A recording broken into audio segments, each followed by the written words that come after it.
What's up, everybody? We alive. Another day above soil. All right. So today is going to be one of those days where I'm just going to be honest and be blunt about some stuff. Okay? Okay. When it comes to different people in different walks of life, we all go through different stuff. People from America go through different things from people who came from England. People from India go through things that people in Africa don't usually go through. Okay? Okay. As a black man, I go through certain things that other people might not go through, if you catch my drift.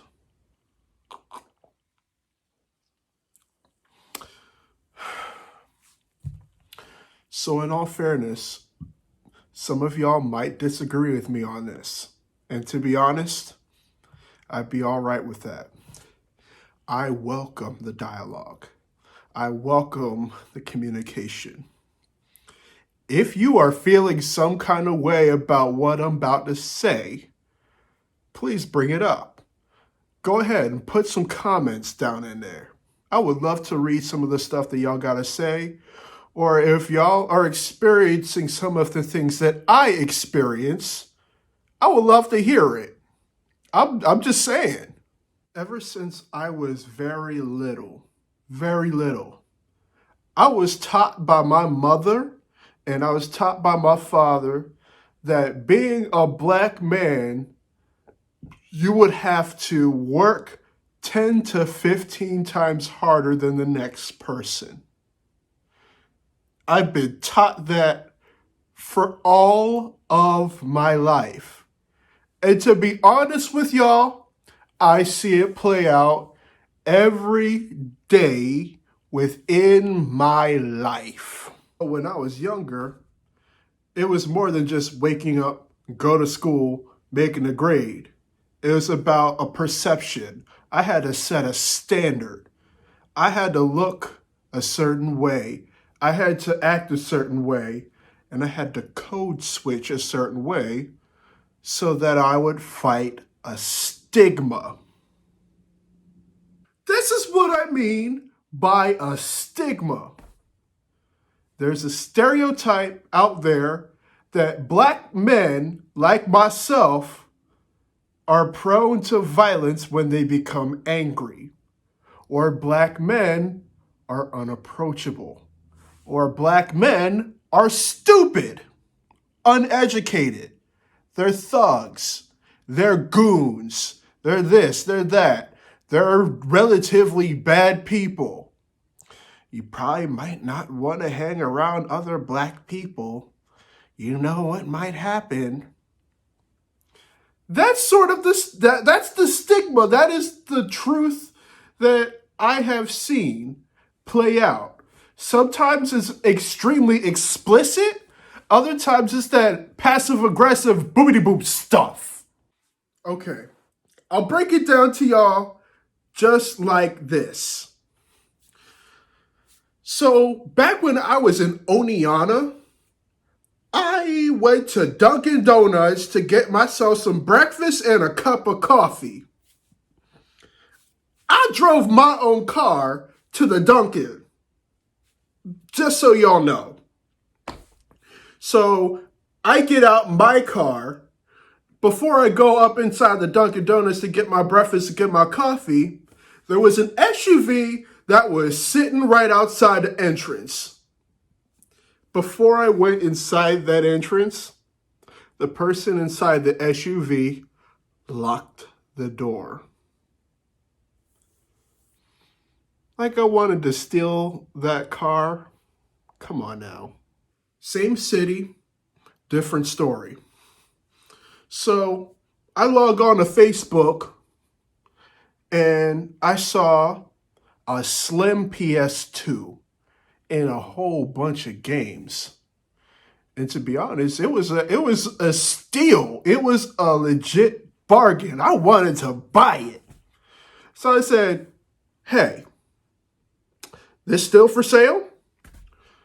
This lady said, yeah, it's still for sale. Where do you want to pick it up? I could meet you anywhere. So I said, okay, let's meet on the top floor of the parking garage. Can we meet someplace more public? She told me that I could meet her anywhere. If she had have given me the expectation, then maybe I would have given her someplace more public. Is there something about me that seems unapproachable? I think the gears are turning right now. Ladies and gentlemen, these are just a few examples of things that I've seen. And, I've got a clean driving record. The only thing that the 5-0 pulled me over for was because I had a broken license plate light. That is it. Everything else on my driving record is cleaner than church clothes, okay? Okay. I still get really anxious when I see a police car drive near me or behind me. I swear, I have that gut feeling inside of me. And sometimes when I feel that a confrontation is about to happen, that gut feeling grows. It gets a lot bigger, especially when the sun goes down at night. Job interviews. This is especially the case when I gotta go for a job interview. With job interviews, I've gotta put up 50 to 100% more work than the next person. Why? Because I look like this. It's the stigma. It is. If I put forth an image of a stereotype people think black men are, that's only going to grow the stigma. That's why I have to do something called code switching. Truth be told, I go through a lot of stuff. I really do, sincerely. And there's a lot of other people who go through the same or similar things that I go through. But at the end of the day, I love being a black man. I love being a black man. I wouldn't change it for anything. It's a fabric of who I am and what I stand for.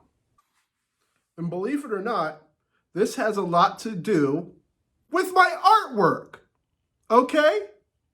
Okay.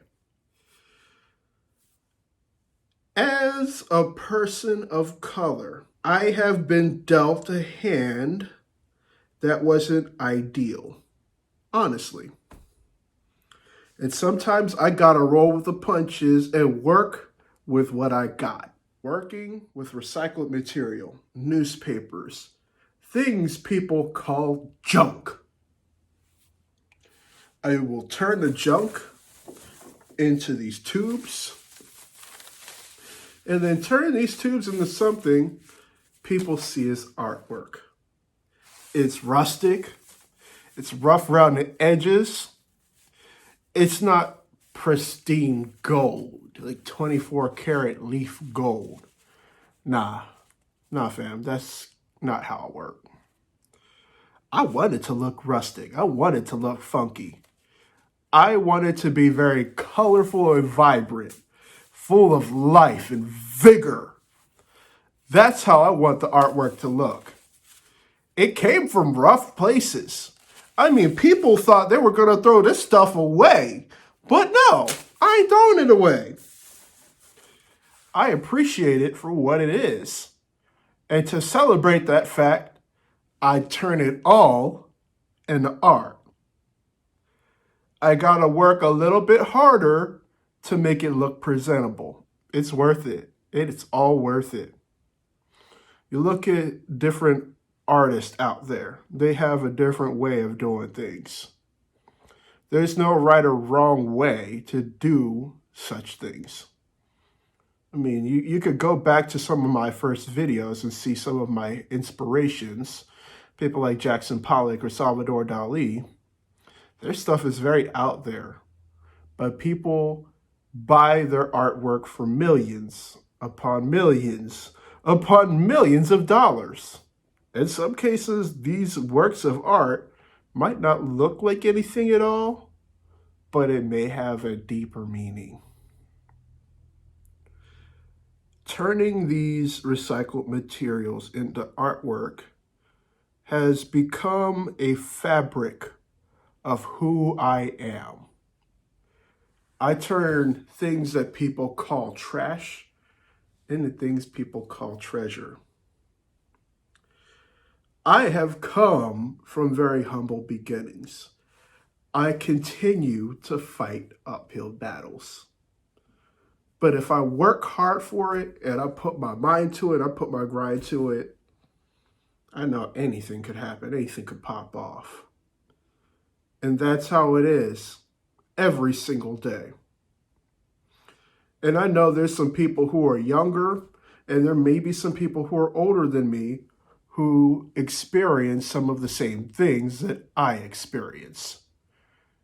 I have love for y'all, man. I honestly do.